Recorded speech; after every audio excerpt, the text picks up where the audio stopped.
ముఖ్యమంత్రి గారు తన నియోజకవర్గంలో జరిగినటువంటి సంఘటనను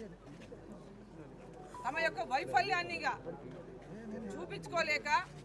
ఇది తమ వైఫల్యం అని చెప్పుకుంటే, తమ నియోజకవర్గంలో జరిగిన సంఘటన వైఫల్యం అని చెప్పుకుంటే తన ముఖ్యమంత్రి పదవికి అవమానమని భావించినటువంటి ముఖ్యమంత్రి గారు ఇది రాజకీయ పరంగా దీంట్లో ఏ విధంగానైనా మేము అనుకున్నాం కాబట్టి అక్కడ ఫార్మసీ పెట్టి తిడతాం అనేటటువంటి విధంగా వాళ్ళని భయపడిస్తూ, మీరెవరైతే జైల్లో ఉన్నటువంటి వాళ్ళు బయటికి రావాలంటే మీరందరూ కూడా ఇళ్లలో ఉన్నటువంటి ప్రతి ఒక్కరు సంతకాలు చేస్తేనే వాళ్ళు జైళ్ళలోంచి బయటికి వస్తారని భయపడడం, వాళ్ళు ఇళ్లలోకి వెళ్ళి కొంతమందిని ఎవరైతే ఆ రోజు అరెస్ట్ చేసిండ్రో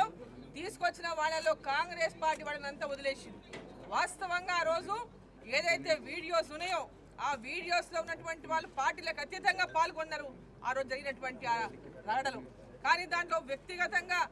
ఏరి భారతీయ జనతా పార్టీకి ఎవరు పనిచేసిండ్రు లేదా ఇతర పార్టీలకు ఎవరు పనిచేసిండ్రు, దాంట్లో కాంగ్రెస్ వాళ్ళు ఎవరు అని మొత్తం కూడా చూసి ఆ లిస్టులు తీసుకొని కాంగ్రెస్ పాలన అంతా కూడా బయటకు వదిలేసి ఇక్కడ మొన్నటి పార్లమెంట్ ఎన్నికల్లో ఆ గ్రామంలో భారతీయ జనతా పార్టీకి మెజారిటీ ఇచ్చిందని కక్షతో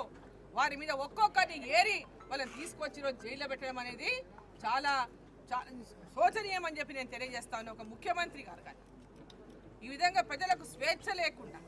తమ నియోజకవర్గంలో మీ నియోజకవర్గ ప్రజలు ఒక ప్రాజెక్టు గురించి వాళ్ళు భూములు ఇవ్వము అంటే ఒక నియోజకవర్గ ప్రతినిధిగా మీ ధర్మం నిజంగా ప్రాజెక్టు ద్వారా వాళ్ళకి లాభమే జరుగుతుంది అనుకుంటే మీ ధర్మం ఆ గ్రామానికి మీరు పోవాలేదే, ఎమ్మెల్యేగా